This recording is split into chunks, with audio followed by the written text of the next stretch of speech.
جن پہ قرضے ہیں نا، جو تنگ دست ہیں، جو روز رکے بھیجتے ہیں دعاؤں کے کہ بڑی پریشانیاں، وہ وظیفہ سنیں، وہ وظیفہ سنیں۔ ہمارے زمانے میں وظیفے لینے کا رواج نہیں، تویز لینے کا رواج ہے۔ لینا چاہیے، تویز بری چیز نہیں، اچھی چیز ہے، لیکن زیادہ کام برکت والا کیا ہے؟ اللہ اللہ کرنا۔ ایک تابعی بزرگ، تابعی ہیں، صحابی کے شاگرد ہیں، فرماتے ہیں میں مسجد اقصی میں گیا، فلسطین میں مسجد اقصی میں، ایک شخص کو میں نے دیکھا، بڑا نورانی چہرہ اس کا، اور بڑا اس کے وجود کے اندر عجیب سی کشش، خوشبو دور تک پھیلی ہے۔ وہ بندہ نا نماز نہیں پڑھ رہا تھا، سجدے ہی کرتا جا رہا تھا، ایک سجدہ، دوسرا سجدہ، تیسرا سجدہ، اور سجدہ کرتا تو دیر تک سجدہ کرتا، پھر سجدہ کرتا تو دیر تک۔ کہتے ہیں جب وہ فارغ ہوا تو میں نے گزارش کی، کہتے ہیں جب وہ فارغ ہوئے تو میں نے گزارش کی، میں نے کہا بزرگو ایک بات پوچھنے کو دل کرتا ہے۔ انہوں نے کہا پوچھو۔ کہنے لگے آپ اتنے سجدے کیوں کرتے ہیں؟ کہتے ہیں میں نے پوچھا تو بزرگوں نے رونا شروع کر دیا، اتنا روئے کہ ہچ کی بات گئی۔ پھر میں نے کہا حضور میں نے کوئی غلط بات پوچھ لی، آپ تو پریشان ہو گئے؟ کہنے لگے وہ پھر رونے لگے۔ میں نے پھر کہا حضور آپ، میں نہیں پوچھتا سوال، کرتے پھر رونے لگے، 3 دفعہ روئے تو کہنے لگے سنو میں رسول اللہ کا صحابی ہوں، میں نبی پاک کا، میں نے اپنے حبیب سے سنا ہے کہ جب کوئی بندہ رب کو ایک سجدہ کرتا ہے تو اللہ اس کے گناہ معاف کرتا ہے، ایک سجدہ کرتا ہے تو اللہ کیا کرتا ہے؟ بولیے، اللہ گناہ بھی معاف کرتا ہے، رب اسے نیکی بھی عطا کرتا ہے، اور اپنی بارگاہ میں اس کا درجہ بھی بلند فرماتا ہے۔ ایک سجدہ اور 3 فائدے، گناہ بھی معاف ہوئے، نیکی بھی ملی، اور درجہ بھی بلند ہوا۔ کہتے ہیں یہ کہہ کے بزرگ پھر رونے لگے۔ جب وہ خاموش ہوئے تو میں نے کہا حضور اگر ناراض نہ ہوں تو مجھ پر تو کیفیت ہی عجیب طاری ہو گئی ہے، آپ کے اس رنگ نے میرا بھی رنگ بدل دیا ہے، پوچھ سکتا ہوں آپ کون ہیں؟ پوچھ سکتا ہوں آپ کون ہیں؟ کہتے جب میں نے سوال کیا تو انہوں نے پھر آنسو پونچھے، کہنے لگے میں رسول اللہ کا نوکر ابو ذر غفاری ہوں، میں ابو ذر غفاری ہوں، میں اپنی زندگی سجدے میں بتانا چاہتا ہوں، میں وقت اللہ کے حضور سجدہ کر۔ ہمارے ہاں میں نے اس دن بھی کہا تھا، ہمارے ہاں لوگوں نے بہانہ بنا لیا ہے حضور بخشوا دیں گے، محفل نعت 6 گھنٹے کی، نماز 5 منٹ کی، حضور بخشوا دیں گے۔ سنو نا جنہیں حضور بخشوا رہے ہیں، حضور انہیں بتا کیا رہے ہیں؟ حضور انہیں بتا کیا رہے ہیں؟ اللہ اکبر، کیا انداز ہے۔ حضرت ربیعہ بن کعب کہتے ہیں میں حضور کو وضو کرایا کرتا تھا، بخاری مسلم میں۔ ایک دن حضور نے فرمایا سل یا ربیعہ، ربیعہ کچھ مانگ لو، تو کہتے ہیں میں نے مانگا تو پھر میں نے بھی وہ چیز مانگی جو سب سے قیمتی تھی۔ میں نے کہا حضور جنت میں وہ والا مکان چاہیے جس کی دیوار کے دوسری جانب آپ کا حجرہ انور ہو، جس کی دوسری سائیڈ پہ آپ کا گھر ہو، تو اڈی میری کاند سانجی ہو گئی، وہ والا مکان چاہیے۔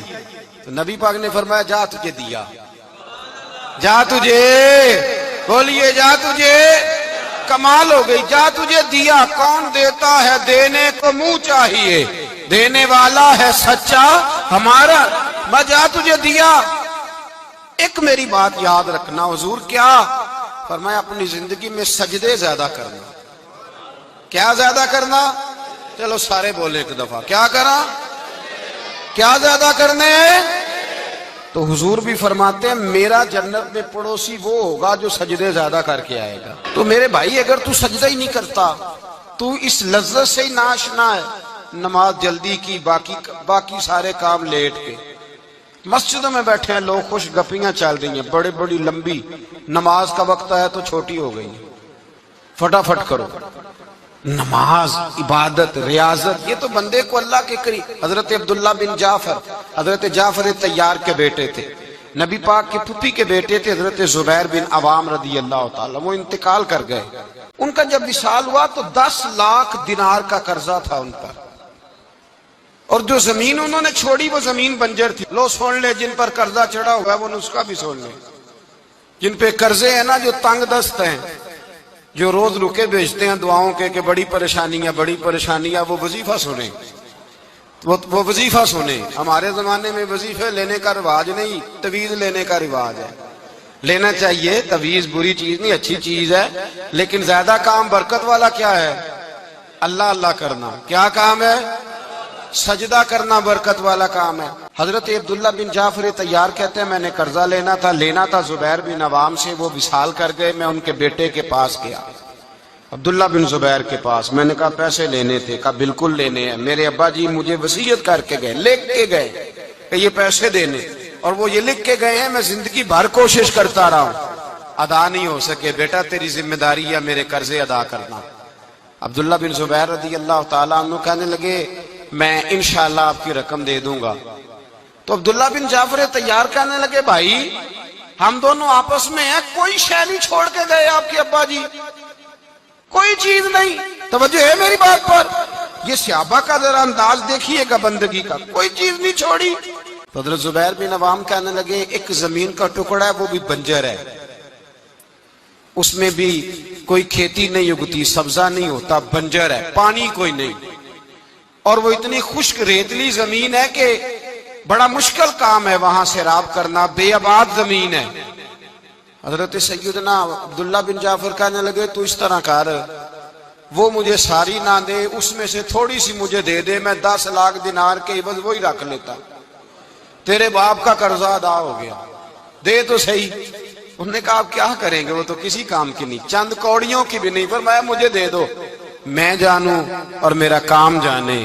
او بھائی یہ تھے بندگی والے لوگ، یہ تھے جن کا رب سے رشتہ ہے، جنہوں نے حضور کے صلی اللہ علیہ وسلم کے پاس بیٹھ کر بندگی سیکھی تھی۔ کہتے زمین کا ٹکڑا لے لیا، بنجر بے آباد ریتلی زمین، جب میرے حصے میں آئی پہلے دن اپنے غلام سے کہنے لگے جو جگہ تجھے زیادہ سخت لگتی ہے نا وہاں میرا مصلی بچھا دے، جو تجھے زیادہ بنجر بے آباد لگتی ہے وہاں مصلی بچھا، مصلی بچھا۔ غلام نے مصلی بچھایا تو عبداللہ بن جعفر نے اللہ اکبر کہہ کے نیت باندھی۔ یہ حضرت جعفر طیار کے بیٹے ہیں، حضرت علی کے بھتیجے، انہوں نے نیت باندھی، نماز کی، سر سجدے میں رکھا، رونے لگے، کہنے لگے اللہ میں بھی تیرا بندہ اور جس سے لینے تھے وہ بھی تیرا بندہ، خدا بندہ ہمارے درمیان مہربانی فرما، کرم نوازی کر، رحمت کا فیصلہ فرما۔ اتنا روئے کہ مصلی بھیگ گیا، کہتے اتنا تڑپ رہے تھے کہ صحابہ اکٹھے ہو گئے ان کے گرد، مصلی بھیگ گیا۔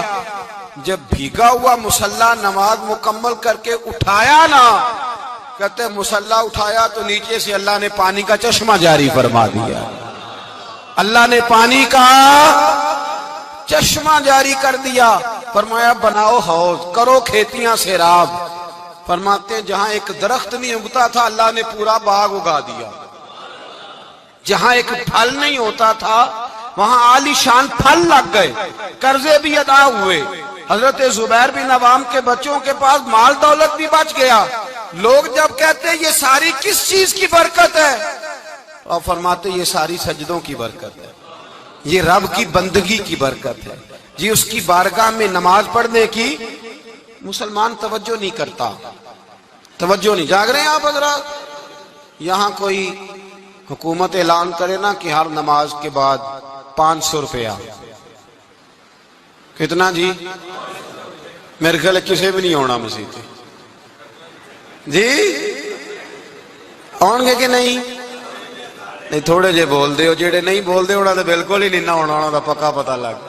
او خدا کے بندو بات سمجھو، رب فرماتا ہے تو مسجد آدھا میں تجھے برکت عطا کروں گا۔ کئی جگہ مسائل نہیں بنا دیے گئے، وہ چھوڑو دیے تو نفل ہے، چھوڑو دیے تو غیر مؤکدہ ہے۔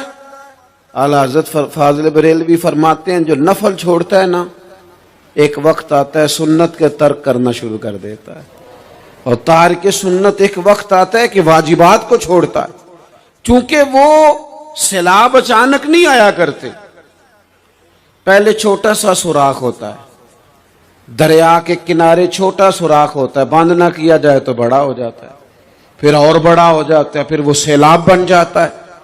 کیا ہوتا ہے کہ جب ہم دیر کرتے ہیں، آپ دیکھ لیں دنیا داری میں لوگ کتنے آگے نکل گئے، کتنے دنیا داری کی جو چیزیں آئیں وہ غالب ہو گئیں، میں آپ سے پوچھا ہوں جتنے لوگوں کے پاس موبائل ہیں اتنے لوگ نمازی بھی ہیں؟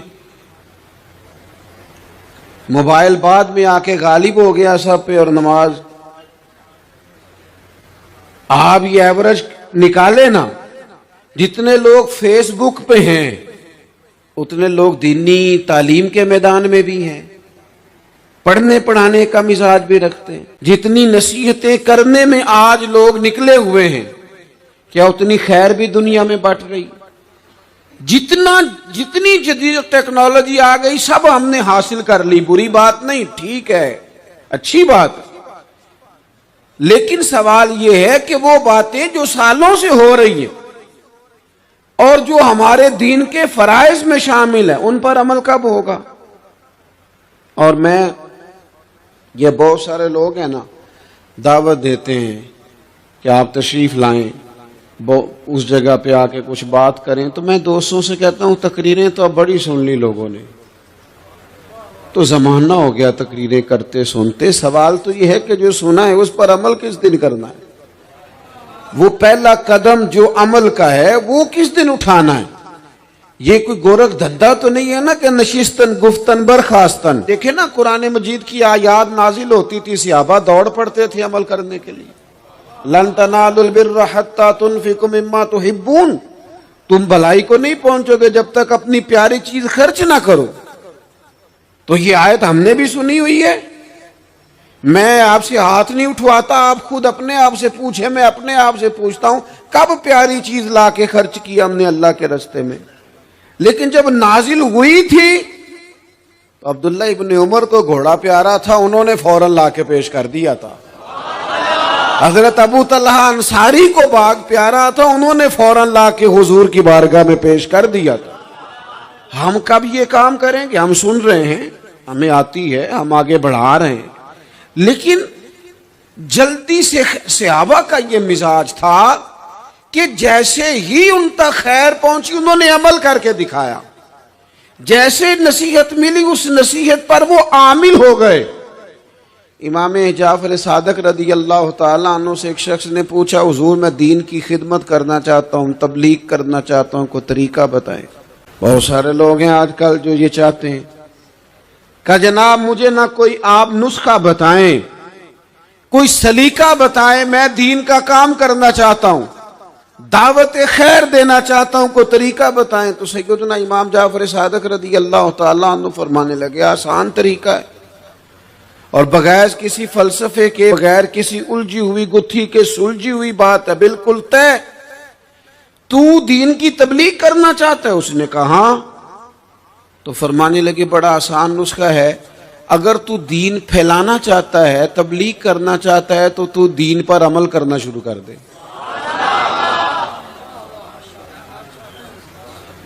عمل کے بڑے اثرات ہوتے ہیں۔ عمل، حضرت باجید بستامی فرمایا کرتے تھے، جس نے ہماری خاموشی سے کچھ نہیں سیکھا وہ ہماری تقریر سے کیا سیکھے گا۔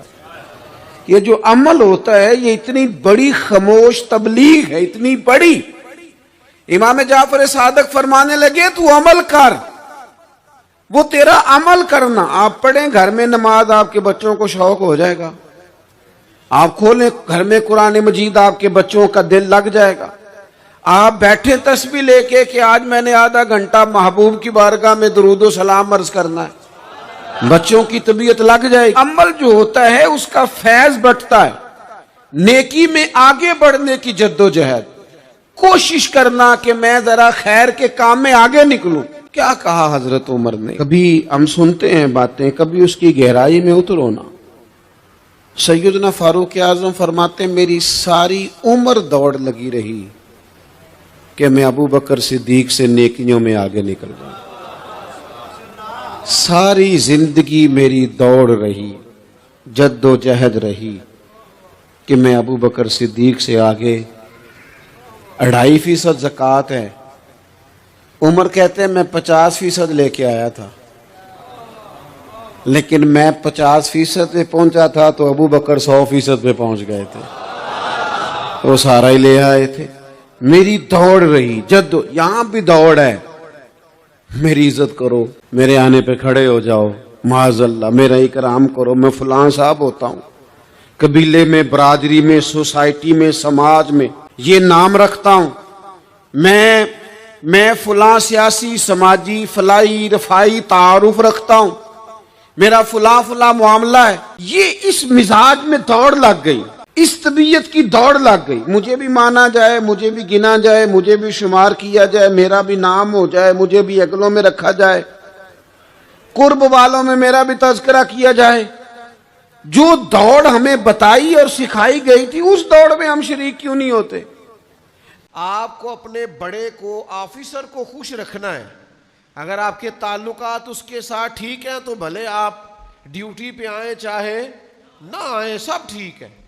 آپ قومی خزانے سے تنخواہ لیتے ہیں، آپ کو قوم کا خادم بننا چاہیے، اللہ کے حضور جواب دینا ہے۔ آپ حضرت عمر رضی اللہ تعالیٰ عنہ کے سامنے جب وہ مقدمہ آیا تھا کہ ایک گورنر صاحب ہیں اور وہ بڑا زبردست لباس پہنتے ہیں اور اس طرح کہ انہوں نے شاہانہ زندگی اختیار کر لیا، تو جناب عمر نے فرمایا ان کو ٹاٹ کا لباس پہنا کے اونٹ چرانے پہ لگاؤ، یہ اس عہدے کے قابل نہیں ہے۔ میرے پاس یہاں کچھ لوگ آئے، ایک محکمے سے وہ تعلق رکھتے تھے، تو ان میں سے ایک نے مجھے کہا کہ کوئی وظیفہ بتائیں جس سے ہم اللہ کے قریب جائیں، تو میں نے کہا آپ کے پاس تو بڑا زبردست وظیفہ ہے، سارا دن سائل آتے رہتے آپ کے پاس درخواستیں لے کے، آپ اللہ کی مخلوق کو چکر لگوانے چھوڑ دیں، مخلوق سے پیار کرنا شروع کر دیں، اللہ اپنے فضل سے اپنا قرب آپ کو عطا فرمائے گا۔